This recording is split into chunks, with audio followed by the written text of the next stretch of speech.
मैं उस दिन किसी काम से जयपुर गया था। जयपुर में जिस जगह मैं गया था वहां मेरा साला भी रहता है।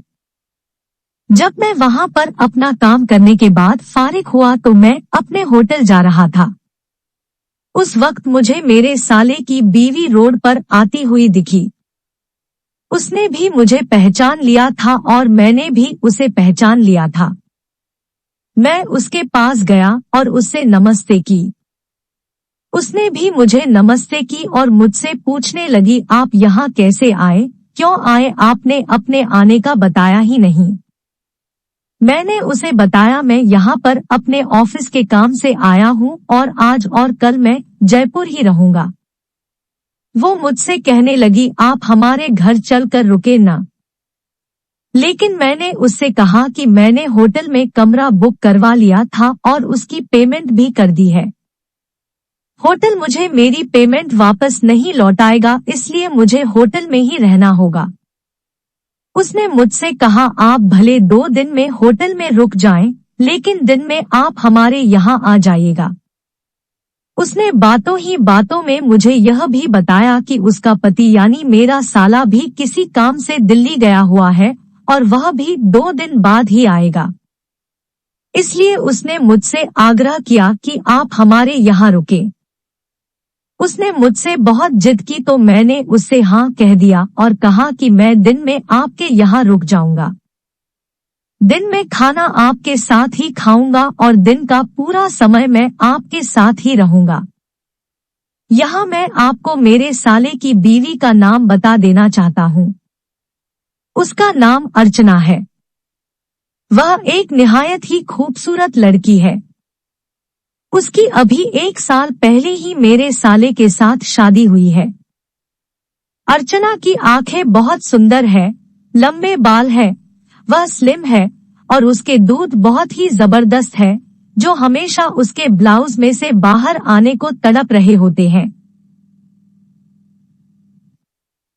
जब वो साड़ी पहनती है तो उसकी नाभि साफ दिखती है। उसकी मदमस्त जवानी को देखकर अच्छे अच्छों का पप्पू खड़ा हो जाता है। मेरा भी उसे देखकर पप्पू खड़ा हो गया था। ये आज ही नहीं हुआ था, पहले जब भी मैंने उसे देखा होगा हर वक्त मेरा पप्पू उसको देखकर खड़ा हो जाता था। मेरा मन हमेशा करता है कि उसके साथ एक रात गुजारूं। आज मुझे लग भी रहा था कि शायद आज मेरी तमन्ना पूरी हो सकती है। उसके बाद मैं अर्चना के साथ उसके घर चला गया। उसके घर पर वो अकेली ही थी। उनका मकान 2 मंजिला था, जिसमें नीचे का मकान उन्होंने एक परिवार को किराए पर दे रखा था। ऊपर के हिस्से में वो दोनों खुद रहते थे। मैं उसके घर जाकर बाहर वाले कमरे में बैठ गया। वह भी मेरे साथ बैठ गई और मेरे साथ बातें करने लगी। कुछ देर तक हम दोनों बातें करते रहे थे।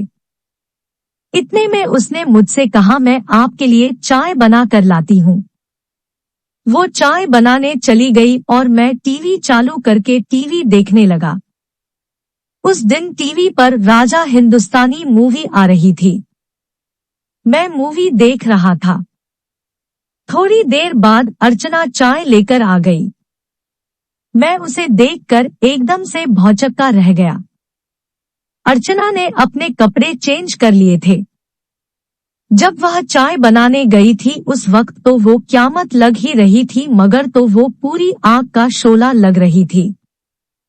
इस वक्त उसने एक मैक्सी पहन ली थी जिसमें उसके बदन का एक एक कटाव साफ साफ नुमाया हो रहा था। सच में इस मैक्सी में वह बहुत ही जबरदस्त माल लग रही थी और उसके दूध हिल हिल कर मेरे पप्पू की माँ चोदने पर तुले हुए थे। उसकी गोरी गोरी जांघें पतले कपड़े की इस मैक्सी में से आर पार दिख रही थी। मैक्सी का गला भी बहुत बड़ा था और पीठ भी बहुत ज्यादा खुली थी। यह सब देखकर मैं एकदम मदहोश हो गया और उसे देखता ही रह गया। वह मेरे पास आकर बैठी और उसने मेरे लिए चाय का कप रखा, एक कप खुद के लिए भी सरका लिया। हम दोनों बातें करने लगे। इतनी देर में राजा हिंदुस्तानी मूवी में करिश्मा कपूर और आमिर खान का किस सीन चालू हो गया। अर्चना उसकी सीन को बड़े गौर से देख रही थी और मैं अर्चना को देख रहा था। अर्चना अपने होठों को दबा रही थी। उसे मालूम ही नहीं चला कि उसका एक हाथ उसकी चिड़िया के ऊपर जा चुका है और वह उसे मसल रही थी। मैं भी उसे बड़े गौर से देख रहा था। तभी अचानक से अर्चना का ध्यान मुझ पर गया और वो एकदम से सकपका कर शर्मा गई। मैंने अर्चना से पूछा, तुम यह क्या कर रही थी और क्यों कर रही थी? विनोद सिर्फ 2 दिन के लिए ही तो दिल्ली गया है। मुझे पता है कि तुम्हें उसकी बहुत याद आ रही है, लेकिन यह सब क्या? उसने अपनी आंखें नीचे झुका ली और उसकी आंखों में आंसू आ गए। मैं एकदम से घबरा गया कि यह क्या हुआ। मैं अर्चना के पास जाकर बैठ गया। अर्चना की आंखों से आंसू लगातार बह रहे थे। मैंने उससे कारण पूछा तो वो कुछ नहीं बोली। मुझे कुछ ऐसा लगा कि विनोद उसे चोदता नहीं है या उसकी सही से जुदाई नहीं हो पाती है। मैंने मौके का फायदा उठाते हुए उसके कंधों पर हाथ रखा और उसे अपनी तरफ खींचा। अर्चना मानो यही चाहती थी। वो अपने आप मेरे सीने पर अपना सर रखकर मेरी गोद में आ चुकी थी। वो अभी भी रो रही थी। मैंने उससे जोर देकर पूछा तो वह कहने लगी, मेरे पति का बाहर किसी के साथ चक्कर है। वो रोज शराब पीकर घर आते हैं और खाना खाकर सीधे सो जाते हैं। पिछले 4 महीने से मुझे शांति नहीं मिली है। मैं परेशान हो चुकी हूँ।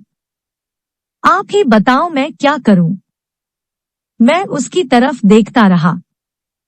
वो आगे बोली, कभी कभी मन करता है कि किसी से अपनी जुदाई करवा लूं, लेकिन डरती हूँ कि कहीं जमाना मुझे रंडी ना समझ ले, इसलिए अपने ही में ही खोई रहती हूँ।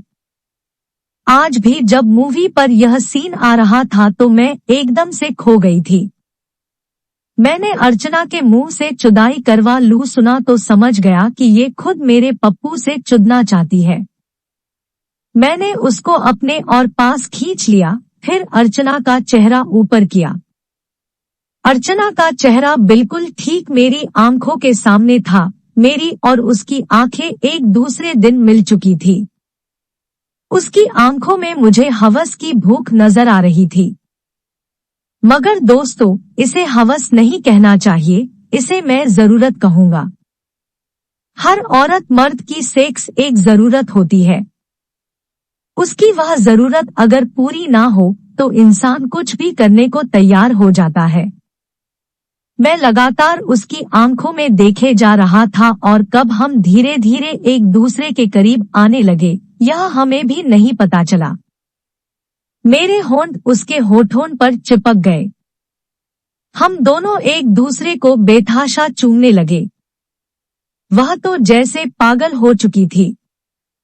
उसने मुझे होठों पर, गालों पर, मेरे कान, मेरे गले पर, सब जगह मुझे चूमना शुरू कर दिया।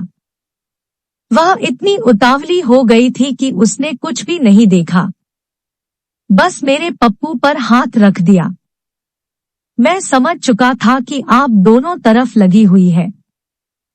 उसकी आग मुझसे ज्यादा है, क्योंकि मैं तो अपनी बीवी और गर्लफ्रेंड को चोदता ही रहता हूँ। उसने अपने नर्म हाथों से मेरे पप्पू को मेरी पैंट के ऊपर से ही सहलाना शुरू कर दिया। मैंने भी मौके की नजाकत को समझते हुए उसकी मैक्सी के अंदर हाथ डाल दिया। मैं उसके नर्म नर्म मम्मों को दबाने लगा। मेरे हाथों का स्पर्श पाकर वह मचलती चली गई और अपनी उसने मैक्सी को उतार फेंका। क्या नजारा था! मैंने देखा कि उसने नीचे पैंटी नहीं पहन रखी थी, अंदर ब्रा भी नहीं थी। मैं समझ गया था कि यह मुझे देखकर यहाँ क्यों लेकर आई है, क्योंकि उसे मेरे पप्पू का स्वाद जो चखना था। मैं उसके मम्मों को दबाए जा रहा था और वह नागिन सी मचलती चली जा रही थी। मैंने उसे सोफे पर लिटा दिया और अपने एक हाथ की उंगली उसकी चिड़िया में डाल दी। वह एकदम से सिहर उठी। मैंने देखा कि मेरी पूरी उंगली चिड़िया में जा चुकी है और वह एक बार झड़कर फ्री हो चुकी है। मगर मैंने फिर भी उसकी चिड़िया में उंगली को पेलना चालू रखा। मेरी उंगली चलने से वह बहुत ज्यादा मचल रही थी और अपने हाथ से मेरे पप्पू को पकड़ना चाह रही थी। मैं उसके ऊपर 69 में लेट गया और मैं अपने पप्पू को उसके मुंह के पास ले गया। उसकी चिड़िया के पास मेरा मुंह था। यह पोजीशन मेरी फेवरेट है। मैंने अपना पप्पू उसके मुंह में दे दिया और उससे चुसवाना शुरू कर दिया था। साथ ही साथ मैं भी उसकी चिड़िया चाट रहा था। उसकी चिड़िया में से निकल रहा गर्म गर्म शहद मुझे भी बहुत अच्छा महसूस हो रहा था। कुछ देर ऐसे ही करते करते उसने मुझसे कहा, अब आ जाओ, देर ना करो। मैंने उसकी बात मानी और मैं सीधा होकर उसके ऊपर चढ़ गया। मैंने अपने पप्पू को उसकी चिड़िया के ऊपर रखा और अंदर घुसाने का प्रयास किया। मैं हैरान था कि मेरा पप्पू उसकी चिड़िया में जा ही नहीं रहा था। मैंने उससे पूछा, विनोद तुम्हारी जुदाई नहीं करता क्या? उसने मुझे बताया, शादी के बाद अभी तक उसने मुझे सिर्फ 3-4 बार ही चोदा है। पिछले 4 महीने से तो चोदा ही नहीं है। अब आप ही बताओ मैं क्या करूं? मैं अपनी चिड़िया में कभी खीरा डाल लेती हूं तो कभी नकली पप्पू डाल लेती हूं। मैंने पूछा, नकली पप्पू मतलब? उसने बताया कि उसने एक रबर का नकली पप्पू ऑनलाइन मंगा लिया था। उसे वो चिड़िया में डाल लेती है। लेकिन नकली पप्पू या खीरा मूली से उसकी चिड़िया की प्यास नहीं बुझती। चिड़िया की प्यास तो असली के पप्पू से ही बुझती है। जब मर्द औरत को रगड़ता है तब ही शांति मिलती है। मैंने कहा, अब तुम चिंता मत करो, मैं तुम्हारी प्यास बुझा दूंगा। बस तुम घबराना मत अर्चना। तुम्हें थोड़ा दर्द भी होगा क्योंकि मेरा पप्पू थोड़ा मोटा ज्यादा है। वो पप्पू पकड़कर बोली, हाँ जीजू, आपका पप्पू लंबाई में भी शानदार है। शायद ये 7 इंच का है। मैंने कहा, एक बार चिड़िया में ले लो। चिड़िया खुद नाप लेगी कि पप्पू कितना लंबा और मोटा है। वो हंस दी। अब मैंने अपने पप्पू पर थोड़ा थूक लगाया और उसकी चिड़िया में पप्पू घुसाने लगा। मेरा पप्पू अभी थोड़ा सा ही गया था कि उसकी चीख निकल पड़ी और वह मुझसे अलग होने के लिए छटपटाने लगी। कहने लगी, निकालो इसे बाहर, मुझे बहुत दर्द हो रहा है। मैंने कहा, रुको अभी निकालता हूँ। अपने पप्पू को मैंने उसकी चिड़िया से निकालने की बजाय एक ही शॉट में एक और बड़ा झटका दे डाला। अब मेरा आधा पप्पू उसकी चिड़िया में था और वह रो रही थी। उसकी आंखों से आंसू आ रहे थे और उसकी चिड़िया से भी खून आने लगा। मैंने यह सोचा कि जब यह 4 बार चुद चुकी है तो खून क्यों आ रहा है। मैंने उससे पूछा, तुम्हारी चिड़िया से खून क्यों आ रहा है? क्या तुम्हारे पति ने तुम्हें ढंग से नहीं चोदा? उसने कहा, नहीं, मेरे पति का पप्पू बहुत छोटा सा है जिससे मुझे आराम नहीं मिलता। उसने मुझे 4 बार चोदा जरूर है मगर सही से अंदर ही नहीं गया था। घुसाते ही 1 मिनट से कम समय में उसका माल निकल जाता है। वह टिकता ही नहीं है, इसलिए शायद मेरी चिड़िया से खून आया हो। अर्चना अभी भी रोए जा रही थी। वह मुझसे मिन्नतें कर रही थी, पप्पू बाहर निकालो, मुझे बहुत दर्द हो रहा है। लेकिन अब मैं कहाँ सुनने वाला था और कहाँ रुकने वाला था। मैंने उसकी चिड़िया में पप्पू को अंदर बाहर करना शुरू कर दिया था। कुछ देर के बाद उसको भी थोड़ा थोड़ा मजा आने लगा था। इसी बीच मुझे ऐसा लगा कि शायद उसे अब दर्द नहीं हो रहा है। बस मैंने अपने बचे हुए पप्पू को भी एक और बड़े झटके के साथ उसके अंदर उतार दिया। अब की बार तो वो मुझे लात मारने की कोशिश करने लगी, लेकिन मैंने उसकी टांगों को पकड़ लिया और झटकों की स्पीड तेज कर दी। तकरीबन 1 मिनट बाद वह भी अपनी पीछे की को उचका उचका कर मेरे पप्पू का आनंद लेने लगी थी। उसे काफी मजा आ रहा था। अब तो आ करती हुई चिल्लाने लगी थी और जोर से करो और जोर से करो। तकरीबन 15 मिनट मैंने उसकी चुदाई की। इस 15 मिनट की चुदाई के दौरान वह एक बार फ्री हो चुकी थी, लेकिन मैं अभी नहीं झड़ा था। मैंने अपने पप्पू को उसकी चिड़िया से बाहर निकाला और उसे उल्टा कर दिया। मैंने उसकी पीछे की का छेद देखा जो जरा सा था। उसने मुझसे पूछा, आप क्या करना चाह रहे हो? मैंने कहा, आज मैं तुम्हें वह मजा दूंगा जो आज तक तुम्हें किसी ने नहीं दिया होगा और ना कभी कोई दे पाएगा। तुम टेंशन ना लो, बस चुदाई का आनंद लो।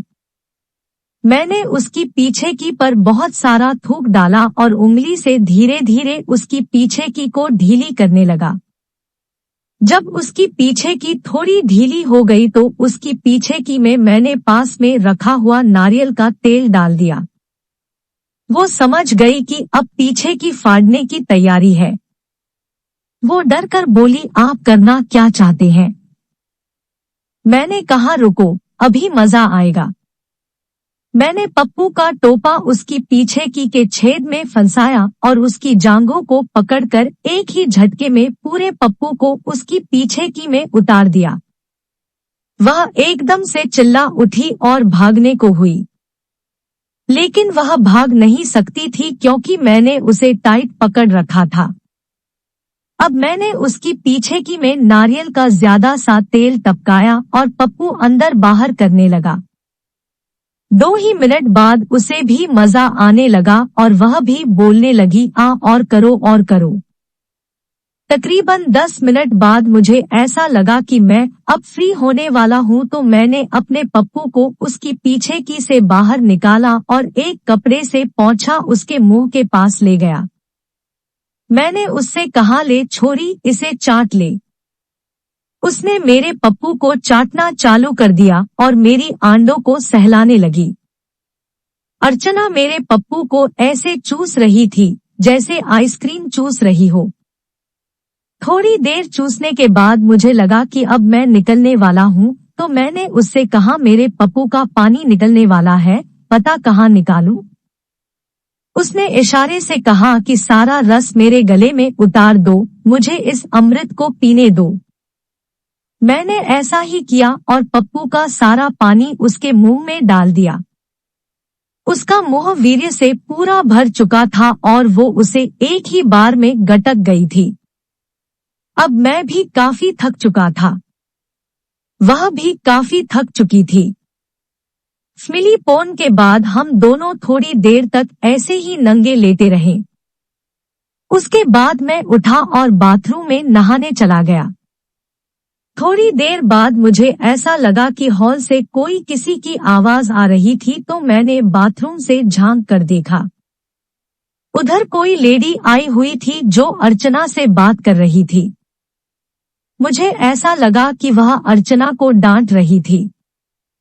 मैंने फटाफट कपड़े पहने और बाहर आ गया। मेरे बाहर आते ही उस लेडी ने मुझे देखा और अर्चना से बोली, यही है क्या वह जिसके बारे में तुम मुझे बता रही थी?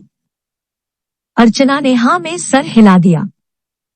उस औरत ने मुझे तिरछी निगाहों से देखा तो मुझे ऐसा लगा कि उस औरत को भी पप्पू की प्यास है। उसने मुझसे हाथ मिलाया और काफी देर तक मेरे हाथ को छोड़ा ही नहीं। फिर जब छोड़ा तो मुझे ऐसा लगा कि वह मुझे जुदाई का न्योता दे रही है कि तुम भी मेरे साथ भी ऐसा करो। मगर वह हाथ मिलाकर चली गई।